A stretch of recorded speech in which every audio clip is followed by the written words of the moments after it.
The stone corridor of Rouen Castle was cold even in late spring, the kind of damp that crept through wool and into bone, lingering long after the footsteps of guards faded down the stairwell.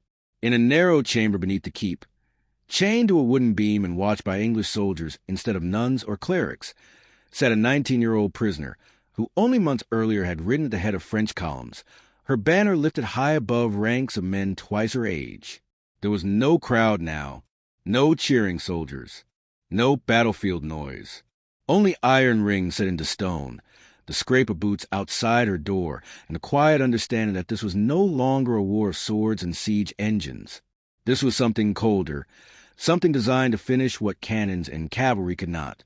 Joan of Arc's capture in May of 1430 was not merely the loss of a single combatant. From a strategic standpoint, it was the seizure of a psychological weapon. In the brutal arithmetic of medieval warfare, morale often mattered as much as manpower, and Joan had become a force multiplier unlike anything the English command had encountered in decades of fighting across France.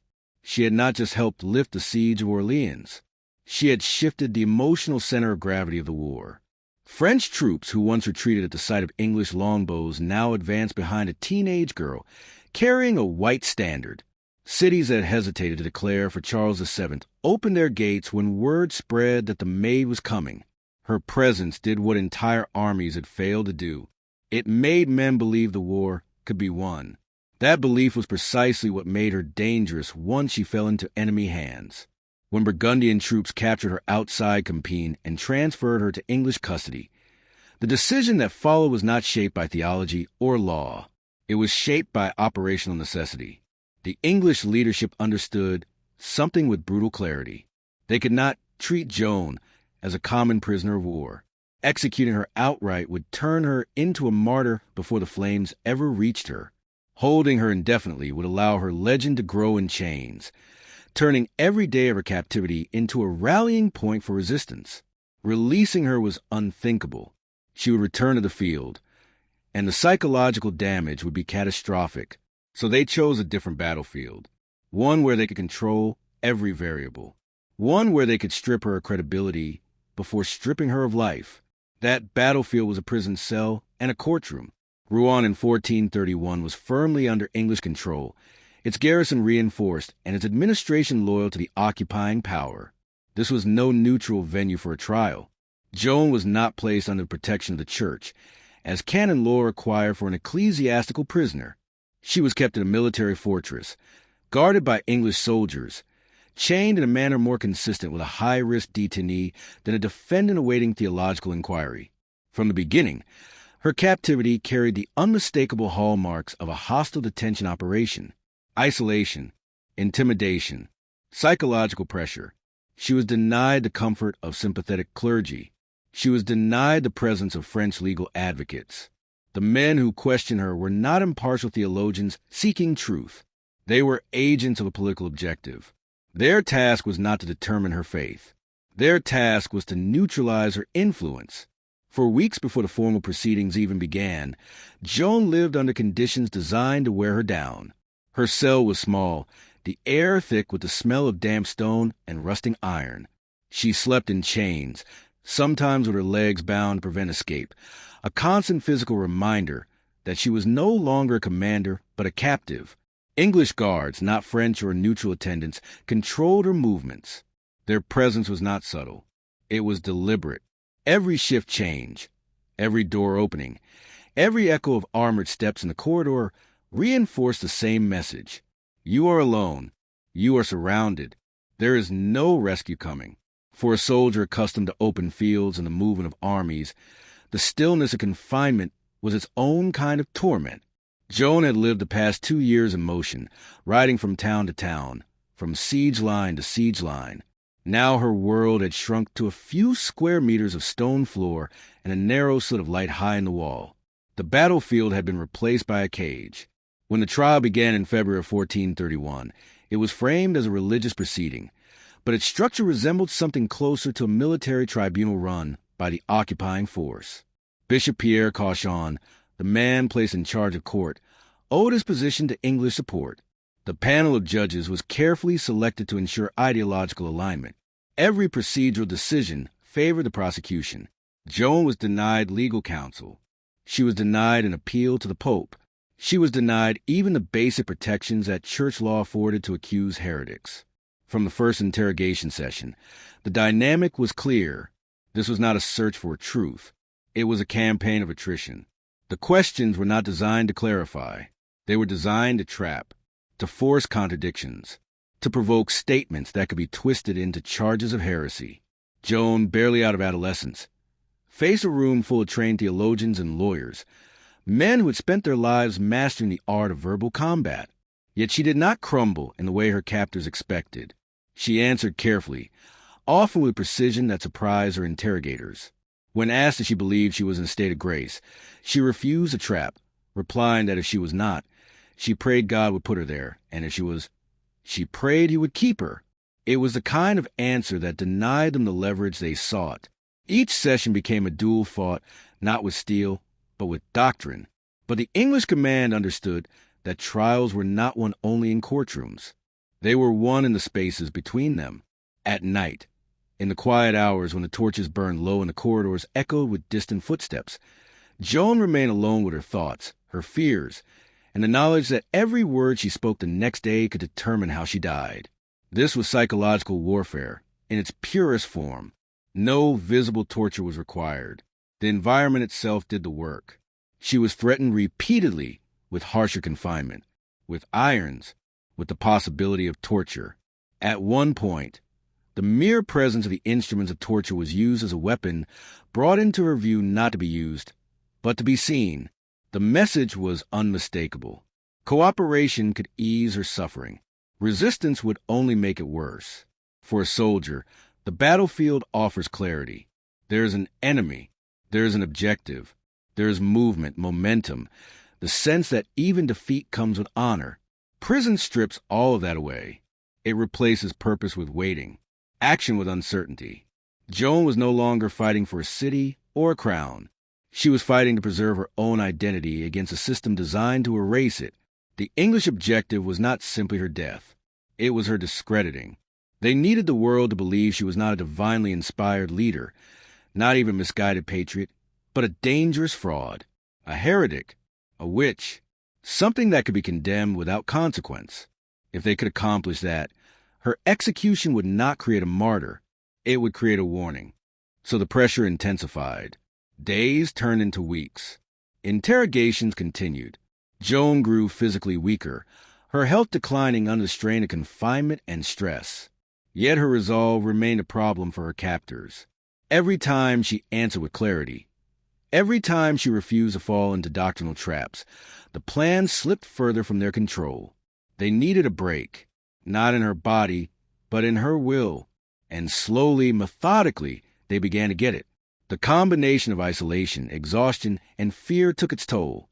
Joan began to show signs of doubt, not about her mission, but about her ability to survive what was being done to her. She was told repeatedly that the church would abandon her, that the King of France had already forgotten her, that no one would come.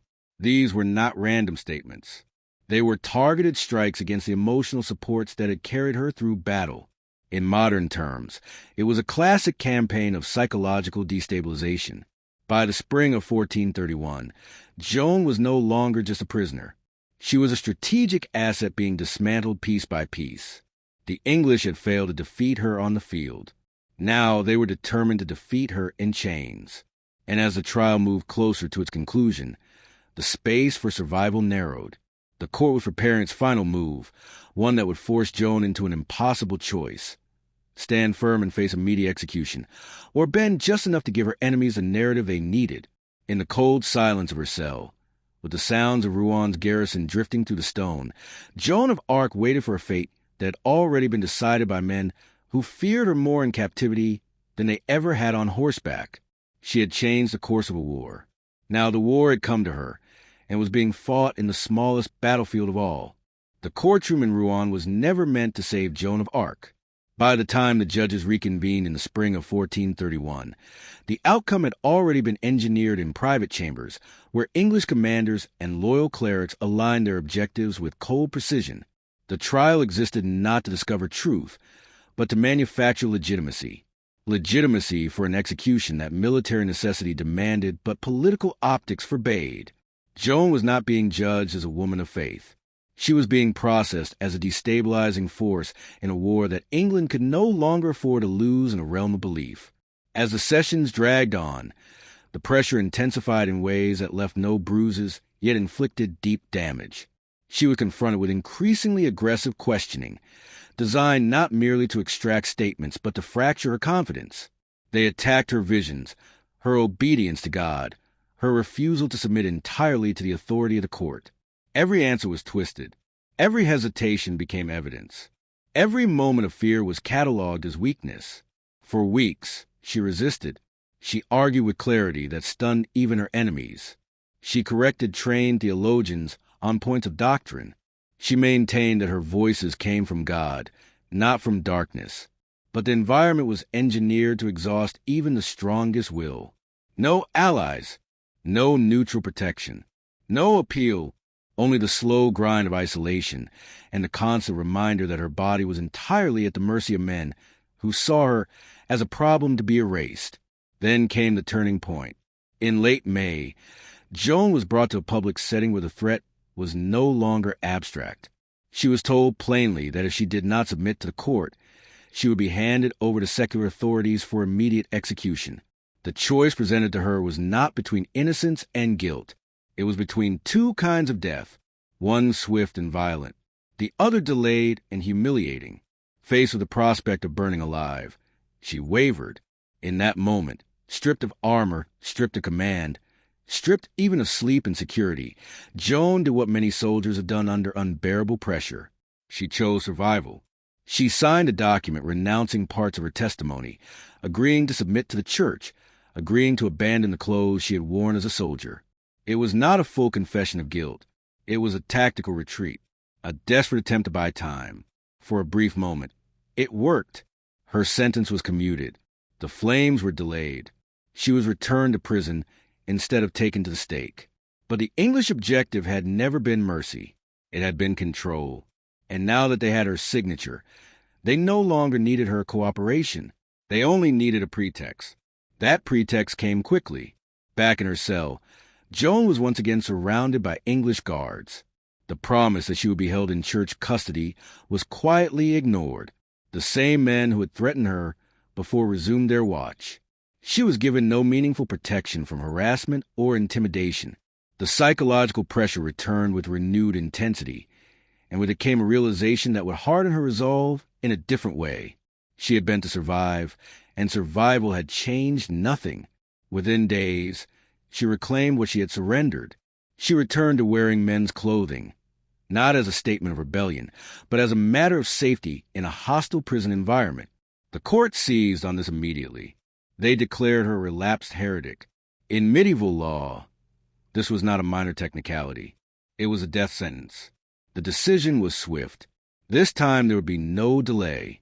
On the morning of May 30th, 1431, Joan was led from her cell through the streets of Rouen to the place of execution. The city was under heavy security. English soldiers lined the route. The crowd was controlled. This was not chaos. It was procedure. A carefully managed operation designed to send a message not only to the French, but to anyone who might one day follow her path. The platform had been prepared in advance. The stake stood at the center, surrounded by kindling and was stacked deliberately high. The height was intentional. The fire was meant to be seen. The message was meant to travel beyond the square, beyond the walls, beyond Rouen itself. Joan asked for a cross. None was provided by her captors. A sympathetic English soldier fashioned a small one from sticks and handed it to her. She held it as she was bound to the post. There were no last-minute reprieves, no dramatic rescues, no sudden change of heart from her judges. The machinery of the decision moved forward without hesitation. As the fire was lit, the purpose of the execution became unmistakable. This was not merely punishment. It was spectacle.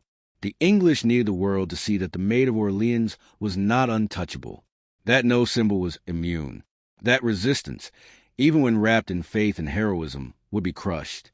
She died as she had lived for the last 2 years of her life, surrounded by soldiers.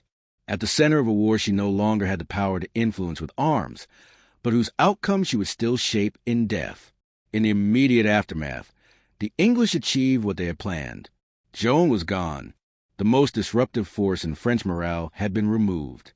There would be no more sudden appearances on the battlefield, no more banners rising over desperate troops.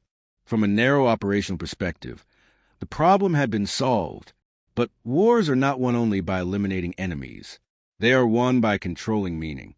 And in that domain, the execution of Joan of Arc proved to be a catastrophic miscalculation. News of her death spread quickly across France, not as a story the English wanted told, but as something far more powerful. A young commander, betrayed, tried, and burned by the enemy. The narrative of heresy collapsed under the weight of reality. French soldiers who had once fought under her banner now spoke her name with reverence. Civilians who had doubted her mission now saw her as a martyr. The very act meant to erase her influence amplified it beyond anything she had achieved in life. Within a generation, the tide of the war turned decisively. The English were pushed back. Their territorial gains eroded. Their political leverage in France weakened. And at the center of the emerging French national identity stood the memory of a girl who had faced armies, courts, and fire without surrendering the core of who she was. Years later, the church itself would reopen her case. The same institution that had condemned her under English pressure would examine the trial and declare a miscarriage of justice. The verdict that once justified her death would be overturned. Joan of Arc would be rehabilitated, not as a heretic, but as a victim of political manipulation. Centuries after that, she would be canonized, not because she won battles, but because she endured what followed them. Yet beneath the layers of legend and sanctification lies a harsher truth that history often avoids. Joan did not die because she was misunderstood. She did not die because she challenged tradition. She died because she altered the balance of power in a war, and the side she weakened decided that no battlefield victory could be allowed to undo what she had achieved. Her final days were not the end of a fairy tale. They were the conclusion of a military campaign waged in courts and cells instead of fields and fortresses. A campaign that proved something every seasoned commander understands. When an enemy cannot defeat you in combat, they will try to destroy you in every other way. Joan of Arc survived arrows, sieges, and the chaos of medieval warfare. What she could not survive was a system designed to make an example of her. And in doing so, that system created something far more dangerous than a living commander. It created a symbol that no army could ever again silence. If this story changed the way you see Joan of Arc, not as a myth or a saint, but as a captured combatant in a political war, then share it with someone who still believes history is written only by heroes and villains, and not by the cold decisions made behind closed doors.